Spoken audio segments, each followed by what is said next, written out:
네, 우리 오늘 말씀 우리 지난번에 이어서 사무엘상 우리 17장 보겠습니다. 사무엘상 17장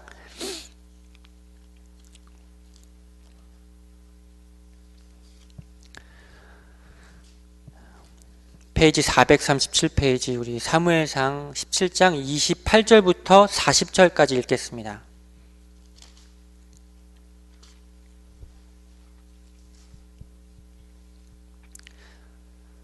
사무엘상 17장 28절부터 40절까지 찾으셨으면 우리 한 절씩 교독하겠습니다.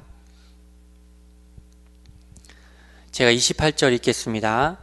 큰형 엘리압이 다윗이 사람들에게 하는 말을 들은지라 그가 다윗에게 노를 바라 이르되 내가 어찌하여 이리로 내려왔느냐? 들에 있는 양들을 누구에게 맡겼느냐? 나는 내 교만과 내 마음의 완악함을 아노니 내가 전쟁을 구경하러 왔도다.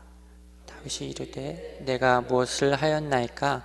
어찌 이유가 없으리까 하고 돌아서서 다른 사람을 향하여 전과 같이 말하매 백성이 전과 같이 대답하니라.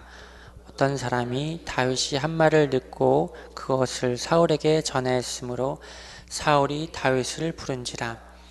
다윗이 사울에게 말하되 그로 말미암아 사람이 낙담하지 말 것이라.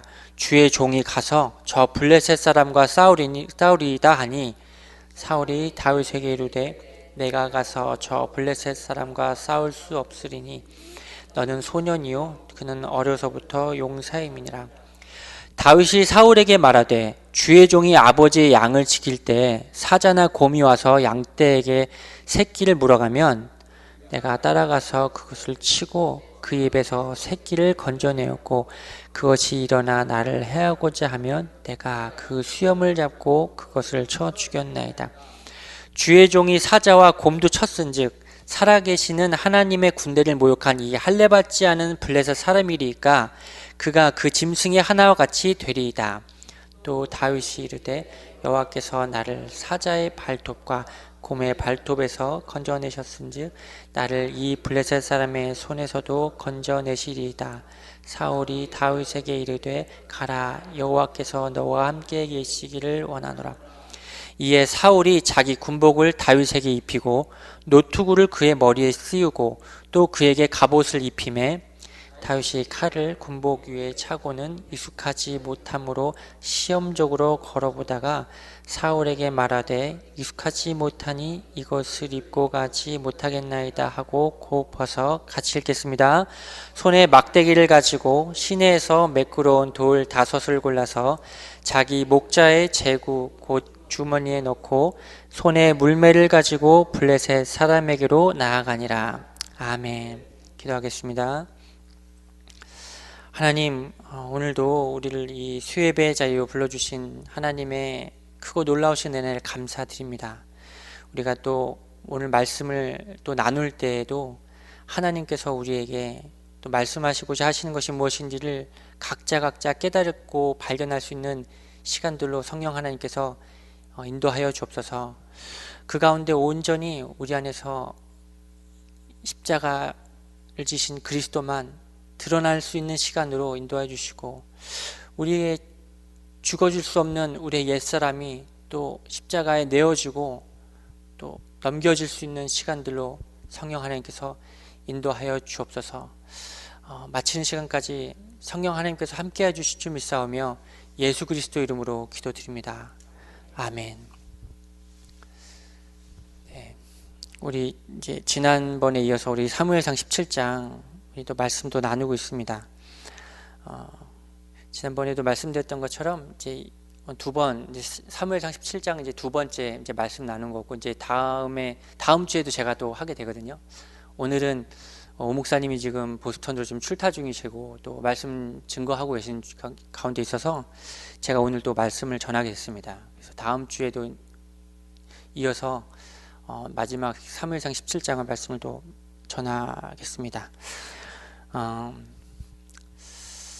지난번 말씀 17장 전반 부분에 좀 내용을 말씀을 드리자면 40일 동안 간단하게 요약하면 40일 동안 이스라엘 백성과 블레셋 족속이 대치하는 가운데 지금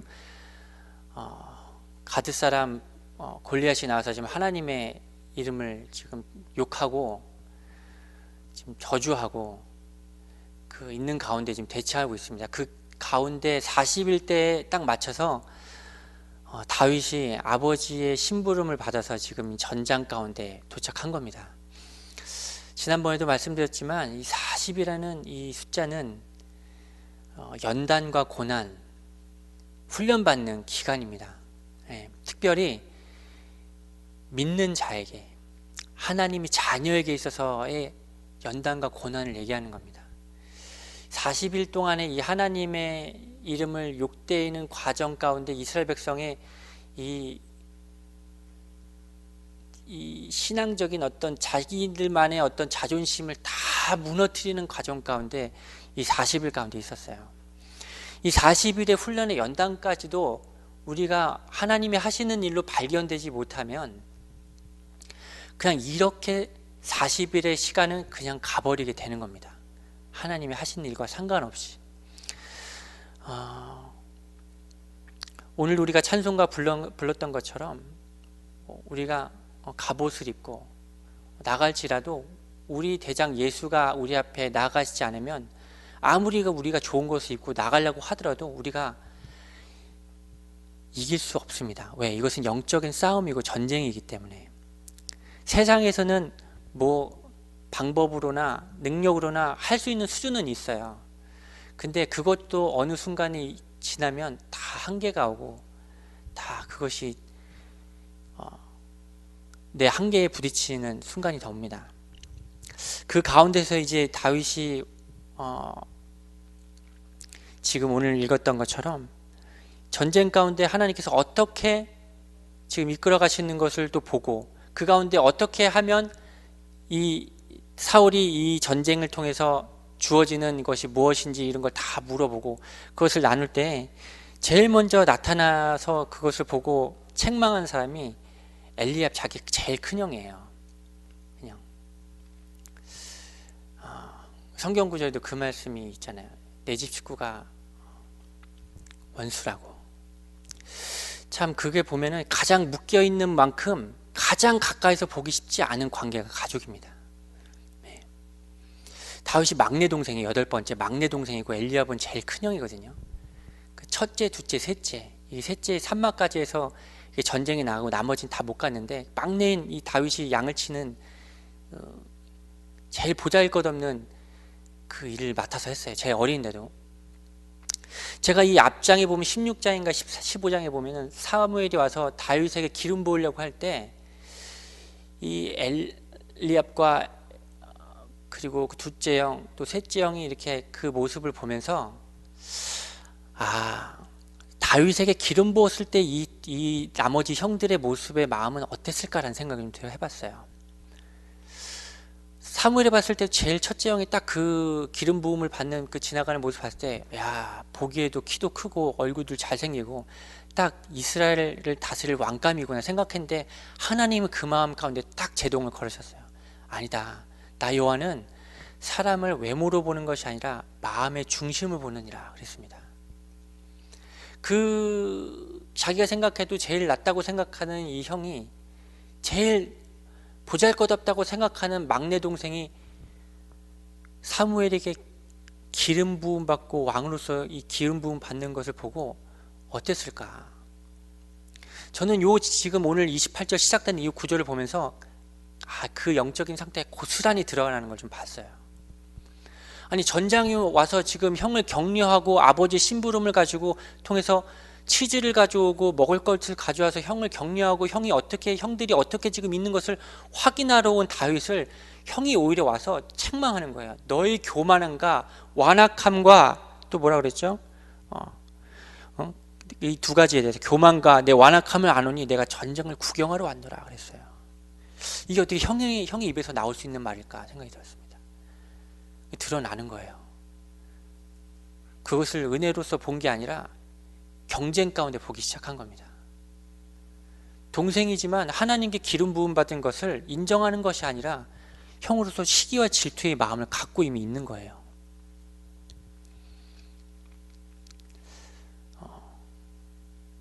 전에도 말씀드린 것처럼 저도 가정에서 이 복음 없이 살면 저 같은 경우도 제 동생과 경쟁하면서 살았습니다. 대표적인 성경에 나오는 경쟁하면서 자라나왔던 형제가 에서와 야곱이죠. 장자권을 먼저 얻기 위해서 발 뒤꿈치를 잡아가면서까지 나왔는데 평생에 그 장자권을 갖고 두고 싸우면서 어떻게든 그 장자권을 유지하고 움켜잡고 아니면 뺏어가려고 평생의 그 경쟁 가운데 살았던 형제가 에서와 야곱입니다. 그걸 통해서 우리도 평생의 과정 가운데 똑같이 그렇게 있을 수가 있는 거예요. 저도 그렇게 살았습니다. 보이지 않게 누구에게 더 편애를 하게 되면 그런 부분에 소홀해지면 당연히 그거에 대해서 상처받고 열등감식 느끼고 비교의식 받고 그런 부분에 결핍받게 되고, 그것이 그 수준에 끝나는 것이 아니라 쟤 때문에 내가 비교받네, 쟤 때문에 내가 부모의 사랑을 덜 받네, 아니 쟤 때문에 내가 받아야 될 혜택을 못 받네, 나 이런 거 받아야 되는데 쟤 때문에 내가 못 받네. 그 과정을 저 역시도 갈 수밖에 없었습니다. 형제가 8이니, 근데 거기다가 이스라엘 백성에게 있어서 가장 큰 영적인 지도자인 사무엘이 어느 날 찾아와서 다윗에게 머리에 기름을 부었는데, 그것도 그냥 부은 것이 아니라 이스라엘 이후에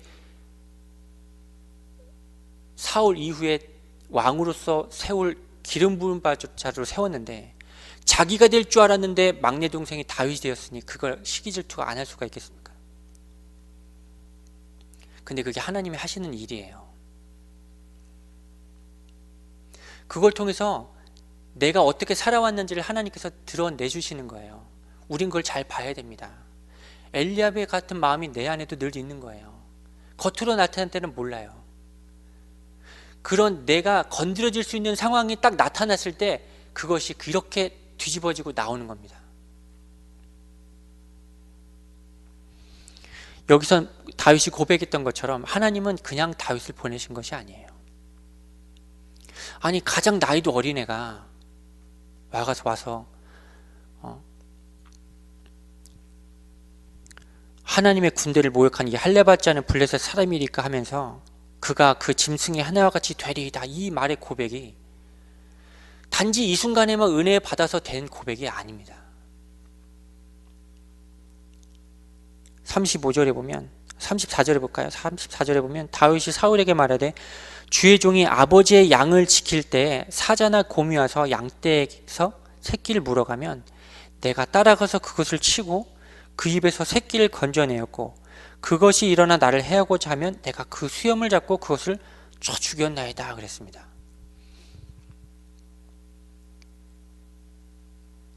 보여지는 이걸 통해서 다윗이 어떻게 믿음의 과정을 갖는지를 보여주고 있는 것입니다.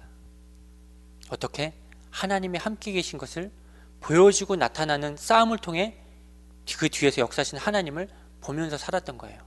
하찮은 양떼일을 치는 것 같은데도 큰 일을 하면서 하나님의 일을 경험할 수도 있겠지만 하나님은 그렇게 시작하지 않습니다. 작은 것부터. 우리의 믿음도, 우리의 신앙도, 우리의 십자가의 과정도 작은 부분에 하나하나 지나가는 과정을 통해서만, 그걸 통해서 하나님은 일하고 걸어가게 하시고 가게 하십니다. 우리의 믿음의 선조들도 한순간에 그 믿음이 성취되어지고 나타난 게 아니에요.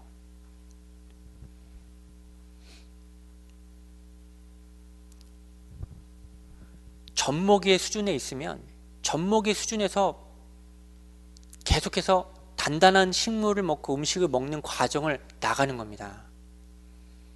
갑자기 애가 태어나서 큰 음식 먹고 밥 먹여주고 이러지 못해요. 너가 능력이 있는 애가 태어나서 먹고 싶다 하여 먹여줄 수 있는 게 아닙니다. 먹고 싶다 해서 진수성찬을 차려주고 내가 아무리 사랑한다 하여서 진수성찬을 차려주고 줄 수 있는 게 아니에요. 단계가 있는 거예요. 믿음에도 과정이 늘 있는 겁니다. 우리의 삶 속에서.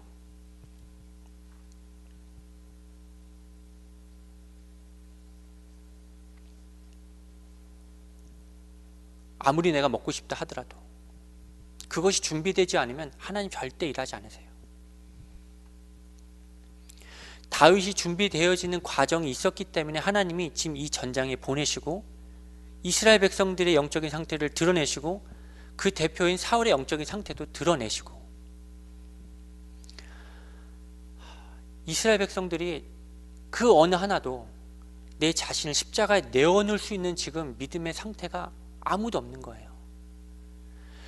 보여지고 나타나는 하나님이 함께 계시다는 어떤 자신들만의 자만심과 이 어떤 그 뭐죠? 우뚝 서 있는 그 마음까지는만 있었지, 그 가운데 실제적으로 자기 마음 가운데 그것이 내게 있어서 실상이 되고 하는 그 믿음의 실상이 없었던 거예요. 그냥 전쟁 나면 하나님 앞세우면 될 줄 알고, 우리가 쭉 말씀 들어오면서 읽어왔던 과정을 보면 뭐 전쟁만 터지면 하나님만 들이대면 이길 줄 알고 언약궤 갖고 나갔다가 하나님 앞에 범죄하여서 왕창 무너지고 깨지고 언약궤 뺏기고,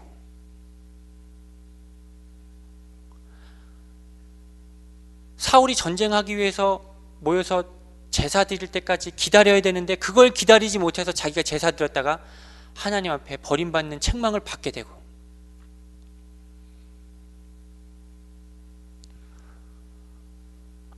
민수기 14장 10절에 보면 우리 읽어 보면 이스라엘 백성들이 하나님 앞에 책망받고 났을 때, 아니죠, 책망받기 이전에 그들이 가나안 땅에 들어갈 수 없는 그들의 그 심정 가운데 옷을 찢고 울부짖을 때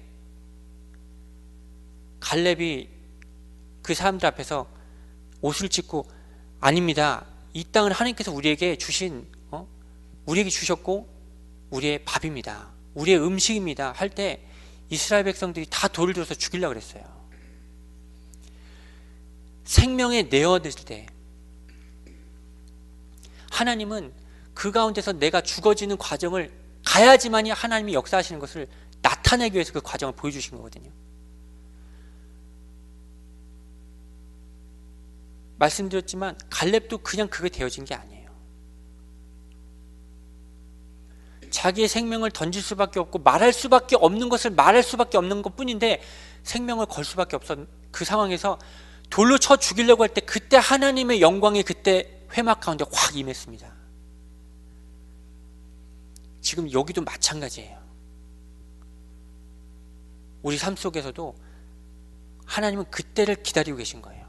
우리의 믿음의 진전과 믿음의 과정을 가기 위해서는 이 반드시 십자가의 과정을 넘어가야 돼요. 죽어져 있는 과정을 가야 돼요.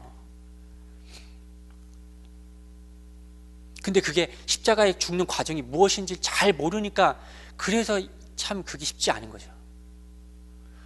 우리는 내가 그냥 하나님의 일을 하면 십자가 일을 하는 줄 알았지, 틀린 말은 아닌데 그 일이 뭔지를 몰랐잖아요.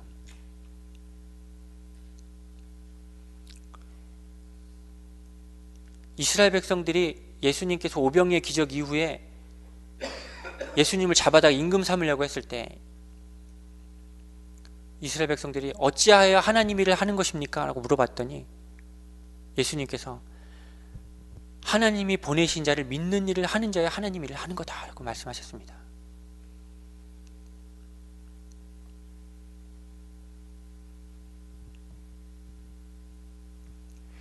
마귀가 어떻게든 예수님을 십자가에 못 박혀 죽게 만들려고 그랬어요. 그 전에도, 태어날 때부터도.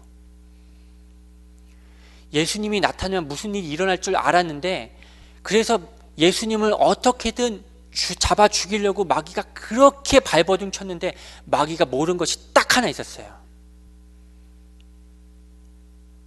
십자가 이후에 부활의 영광을 몰랐던 거예요. 생명의 비밀을 몰랐던 거예요. 그게 하나님께서 구약에 그렇게 말씀하고 계시고 하셨던 만세로부터 감춰졌던 비밀의 신비가 그거였던 거예요. 마귀가 그것만 몰랐던 거예요. 이 과정을 우리도 못 가잖아요. 모르잖아요. 그럼 우리의 삶 속에서 예수 그리스도의 부활의 능력의 삶이 안 나타나지는 거예요. 십자가가 안 나타나는 거예요. 우리를 통해서 예수 그리스도께서 가셨던 그 십자가의 과정의 길을 우리를 통해서 알려주고 가야 되는데, 십자가의 길이 어느 순간까지 딱 갔다가 막히는 데까지밖에 갈 수가 없는 거예요.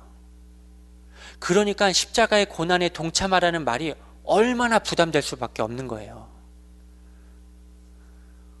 주일날 BJ박 선교사님이 그 말씀 하셨잖아요.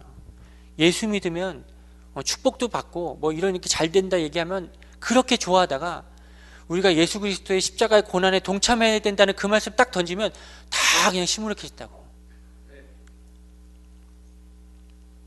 이미 그들 가운데서 십자가의 이 비밀이 뭔지를 들어가기 전에 이미 물질로서 육신적인 것으로 다 잡혀버린 거예요. 우리도 그렇게 듣고 자라왔고, 저 역시도 예수 믿고 살면 뭔가 내 문제 해결될 줄 알고 시작했고,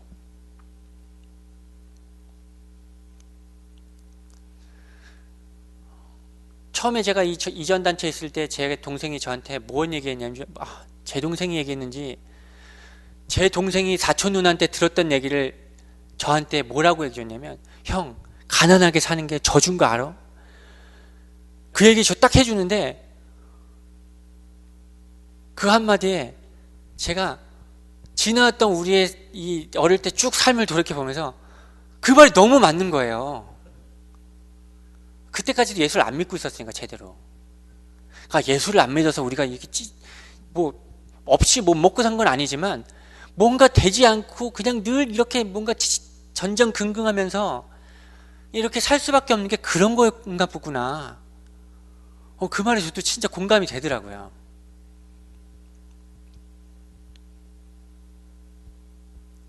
내가 예수를 잘 못 믿고 있었구나. 그래, 그러면 뭔가 있나 보다. 그래서 저도 이렇게 동생 보면서, 그러면서 복음을 접하게 됐죠, 저도. 예수님이 이런 분이구나. 전 그 전까지 예수님이 어떤 분이라는 거에서 잘 모르고 들었어요. 모르고 살았거든요. 그냥 교회 열심히 다니고 봉사하면 되는 줄 알았어요. 그게 하나님의 일을 하는 줄 알았고. 이스라엘 백성이 딱 그거 아닙니까? 십자가에 넘겨주고 제사하는 이 제사의 비밀이 뭔지만 모르고 하나님의 일만 하면 되는 줄 알고 그렇게 살아왔던 이스라엘 백성들이 딱 지금 우리의 모습이 아니었습니까? 믿음의 실상이 없고 십자가의 비밀에 이 죽어진 넘겨지는 이 비밀만 없이 살아왔던 이 신앙의 종교적인 모습만 갖고 사니까 막상 큰 일이 닥쳐왔을 때 믿음으로 나갈 수가 없는 거예요.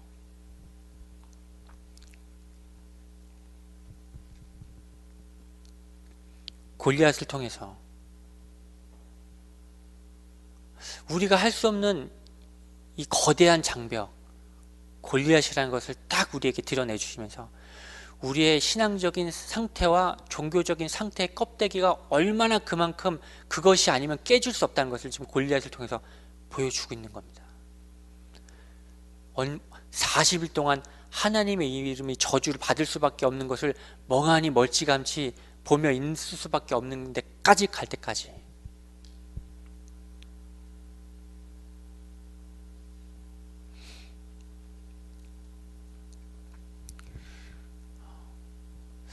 그 가는 것이 참 말씀의 비밀을 계속해서 깨달아가는 지속적인 이 은혜의 과정을 못 가면 우리도 어쩔 수 없이 영적인 도태, 멈춰섬, 그리고 영적인 가리워짐, 우리도 이렇게 갈 수밖에 없습니다. 서서히 처음엔 은혜로 시작해서 하나님 열어주셨는데 그 은혜를 따라 쭉 가야 되는 과정이 뭔지만 모르고 형식적으로 거에 거기에 그 따라만 가면 우리도 모르게 그렇게 가게 돼요. 예배가 그래서 그렇게 그만큼 중요합니다. 말씀을 듣는 게 그만큼 중요합니다. 말씀을 듣는 것뿐만 아니라 이 말씀이 내 삶 속에서 계속 말씀에 역사하셔서 빛으로 비춰지는 과정을 가는 게, 그걸 보고 가는 것이 그만큼 중요합니다.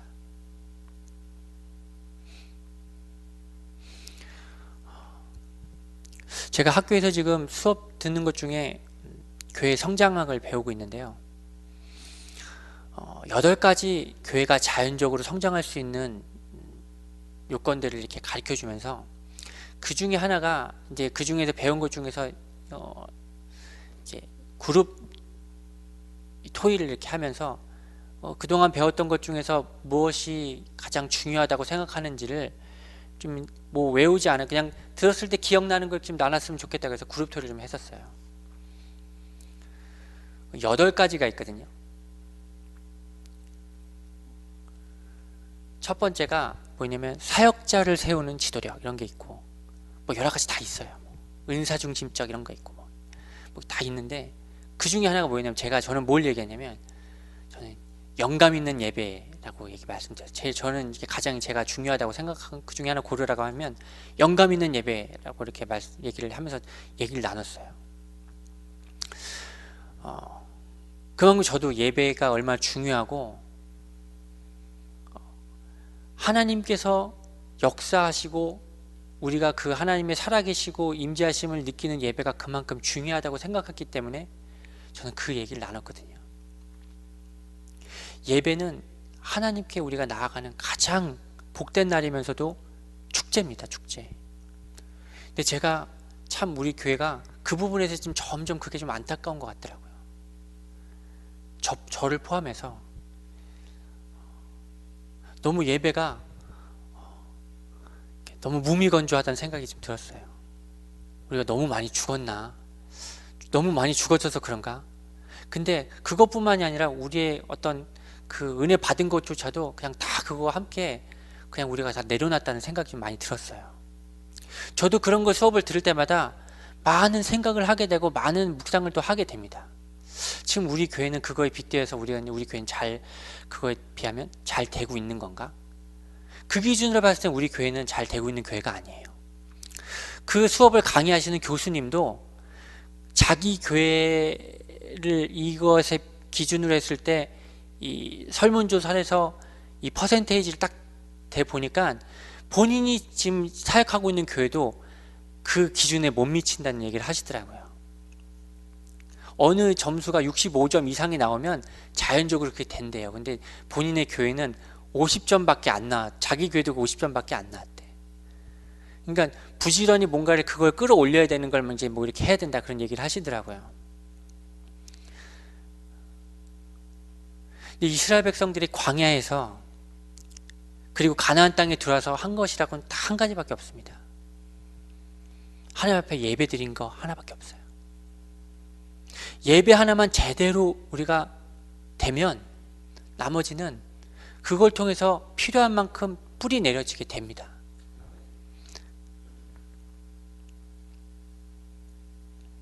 우리가 드려진 찬양, 우리가 드려지는 예배, 기도 그거 하나하나를 통해서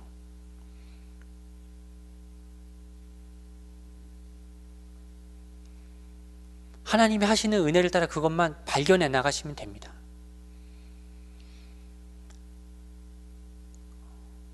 각계전투 하느라고 많이 힘드셨을 텐데 모이면서 우리 은혜를 나누는 과정도 가야 돼요. 내 안에 안 되는 것도 나누는 과정도 가야 됩니다. 저는 그거 많이 못했어요. 왜 제 자신이 그런 걸 나누기에는 아직까지도 믿음에 연약해서 제 부족하고 안 되는 거 잘 못 나눴거든요. 근데 저는 그냥 나 하나만 안 나누면 될지 이렇게 생각했거든요. 뭐 다른 분들 이렇게 다 하면 하시고 그냥 뭐 나 하나 뭐 그냥 오피스에서 내 할 거 하고 그냥 이렇게 하면 뭐 나 하나 안 하는 쯤이야 라고 생각했는데 그게 아니더라고요. 나 하나쯤이 아니라 내가 죽어지고 내가 안 나눴기 때문에 안 된다는 것을 내가 좀 보게 되더라고요. 하나님이 교회에서만 내가 그거 안 나누면 될 줄 알았는데 그게 고스란히 가정에서도 안 되더라고요. 점점점 나도 모르게 굳어지고 가려지니까 형식적으로 대화하고 하게 되지 더 이상 뭐 말의 깊이와 은혜 나눠지는 게 없어지더라고요. 나도 안 되니까 은혜도 뭐 나눠지지 않을 뿐더러 그럼 또 육신적인 어떤 뭐 되고 안 되는 것 때문에 뭐 그것 때문에 또 말로 뭐 잘했네 못했네 뭐 이 신경질적인 뭐 대화 이렇게 나올 수밖에 없고 그렇게 되더라고요.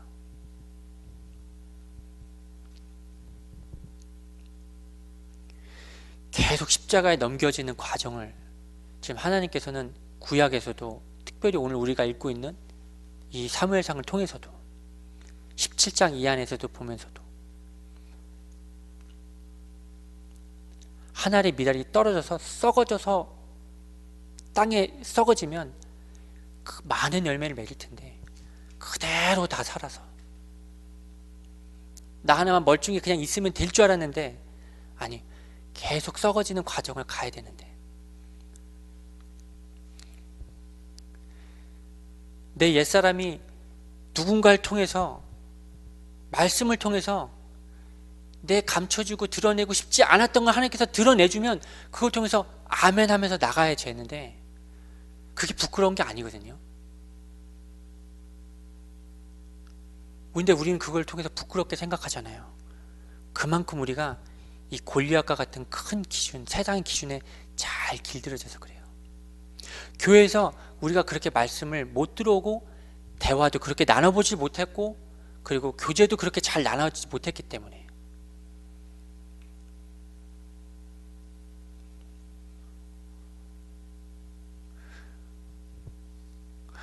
지난번에 우리 그 센터블 구역 예배 이렇게 제가 몇 번 참석하면 너무 좋아요.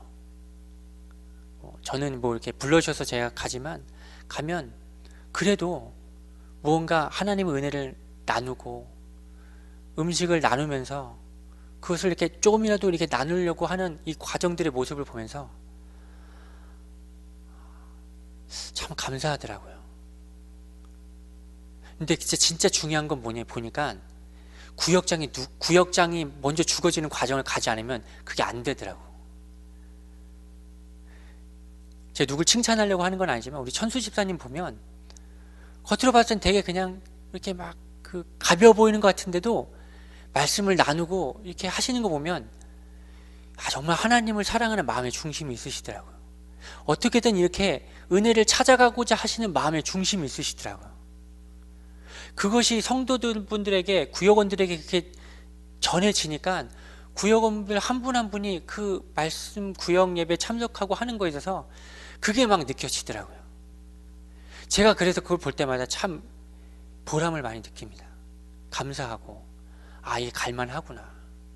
어쩔 땐 내가 그게 안 돼서 혼자 이렇게 전전긍긍 이렇게 긍긍하면서 이렇게 있다가도 그런 곳에 그런 자리에 참석하고 나면 제가 더 은혜를 받고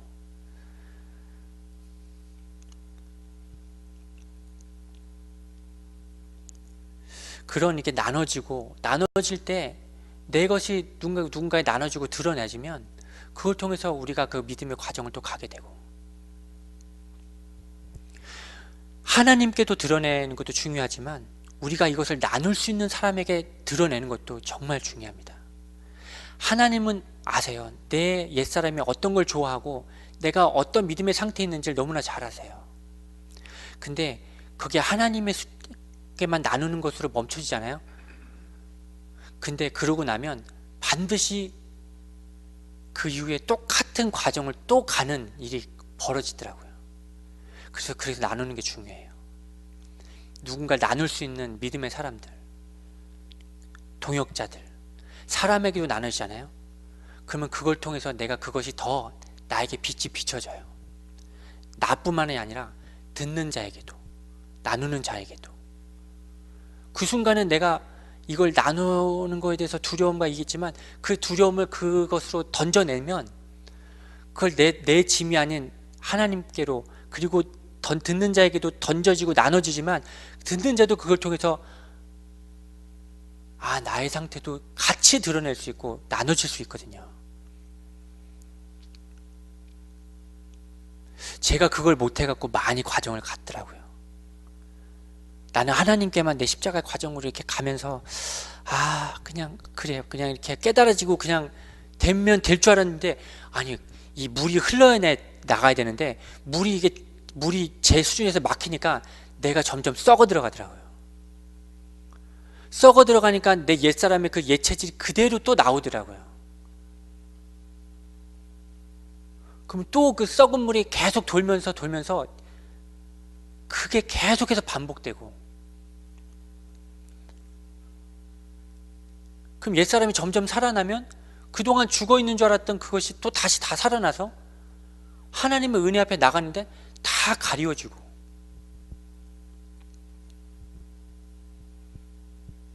그래서 이게 드러나지는 거, 비춰져서 내 어둠이 드러나는 거, 그걸 통해서 다른 누군가에게도 함께 그것을 나눌 수 있는 것만으로도, 나누게 지는 것도 그래서 굉장히 중요합니다.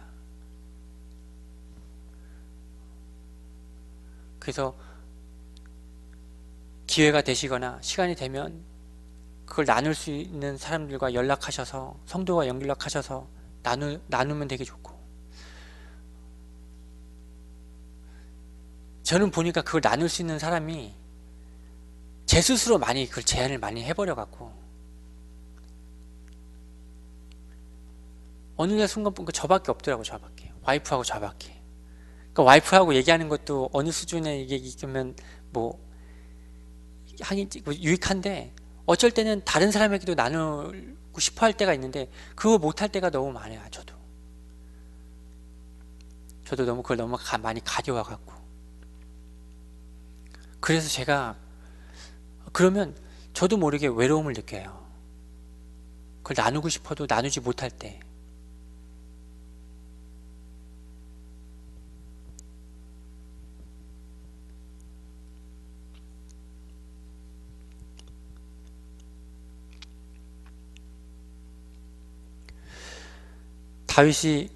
어떤 사람이 다윗이 한 말을 듣고 그것을 사울에게 전했으므로 사울이 다윗을 부른지라. 그래서 사울 앞에 다윗이 나갔습니다. 저 골리앗을 내가, 하나님, 아니 왕이시여, 내가 주의 종이 나가서 저 자를 제가 그 짐승과 같이 되겠습니다 하고 나갔을 때 사울이 자기가 가지고 있는 것을 다 줬어요. 노투구, 갑옷, 그리고 그 안에 입고 있는 갑옷까지 다 줬어요. 칼까지. 근데 그것으로 되어지는 게 아니란 걸 안 거예요. 다윗은. 당연히 뭐 사이즈가 안 맞아서 걸리적거리니까 놓은 것도 있지만, 보여지는 노투구, 갑옷, 칼, 이것으로는 절대 골리앗을 이길 수 없다는 영적인 비밀을 다윗은 알고 있었습니다. 이미 다윗에게는 에베소서 6장에 나와 있는 것처럼 믿음의 전신갑주를 이미 입고 있었어요. 보이는 것으로 다 골리앗에게 나갔다가는 안 되는 걸 알았거든요. 걸리적거리는 것으로 나갔다가 한 방에 나가 떨어질 텐데, 그것으로 붙었다가는 한 방에 나가 떨어질 걸 다윗은 알았거든요. 들만한 걸 들고 나갔어야지. 믿음의 세계하고 보여지는 세계하고 맞아지질 않는데 당연히 걸리적거려서 내려놓을 수밖에. 근데 우리가 믿음이 조금 이게 아니면요, 어떻게든 우리는 그거 나갈 때 다 챙겨 나가려고 그래요. 다 챙겨서 내가 어떻게든 살궁리를 가지고 다 챙겨 나가려고 그럴 거예요. 진짜 믿음이 있는 다윗이니까 이렇게 하나님께서 은혜 주셔서 나갔지, 만약에 조금이나마 왕에게 잘 보이고 뭔가 성공하고 그 높은 자리에 올라가고 싶은 조금만이라도 동기가 있었으면 분명히 나갈 때 노트구든 칼이든 갑옷이든 뭐 하나 두르고 나갔을 거예요.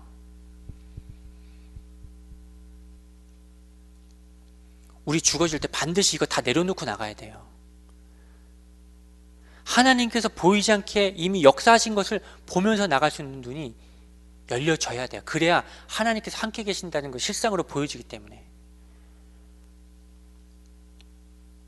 어설프게, 그렇죠, 어설프게 어정쩡하게 적당하게 살거나 어정쩡하게 죽어지면 그것으로 사라지는 줄 알고 그거 어떻게든 붙들고 그걸로 나가서 붙어보려고 합니다. 그거 놔줘야 돼요. 삶 속에서 완전히. 그래야 하나님의 영광이 나타나고 부활의 생명의 능력이 그때 나타나는 겁니다.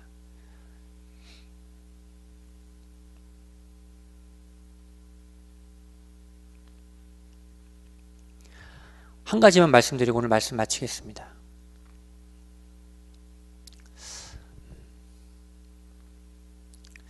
저 역시도 삶 속에서 계속 이 과정을 가는데 저도 모르게 이런 과정, 저도 모르게 제가 안 죽어지려고 하는 이 묶임이들이 있어요. 하나님의 은혜를 찾기보다는 제가 하고 싶은 것을 더 하려고 하고, 문제가 생겨도 하나님의 은혜를 찾기보단 그동안 하나님이 주신 은혜를 가지고 버텨서 그 문제를 해결하려고 하지, 저도 모르게 하나님 앞에 잘 기도 안 하게 되더라고요.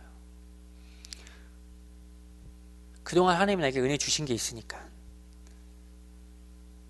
자꾸 옛 것을 가지고 붙들고 저도 세상 가운데 나가더라고요.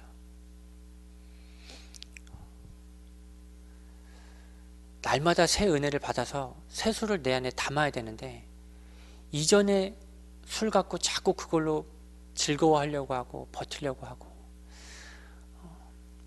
괜히 뭔가 드러내야 되고 해야 될 것을 내 수준으로 자꾸 갑옷으로 덮고 투구로 눈을 가리고, 그 과정을 저도 갑니다.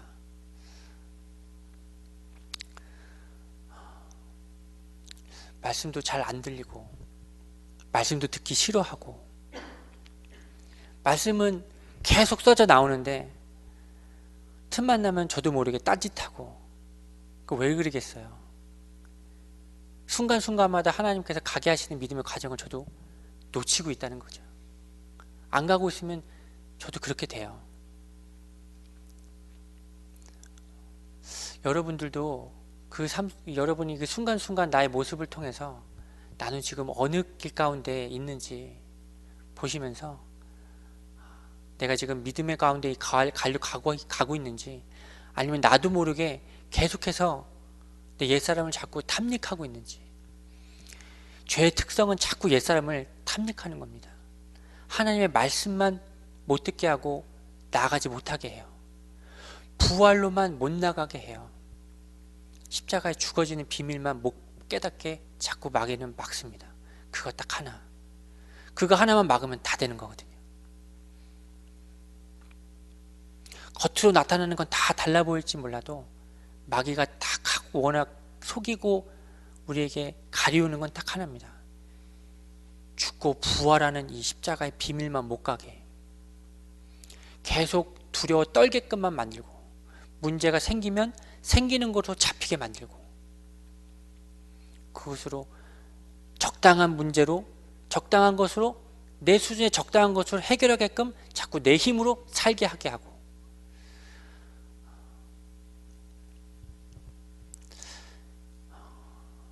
말씀을 통해서 그것을 계속 우리가 발견해 나가고, 순간순간 또 주시는 은혜를 통해서 계속해서 그 은혜를 찾아가시는 귀하고 복된 과정 가시기를 기도하겠습니다.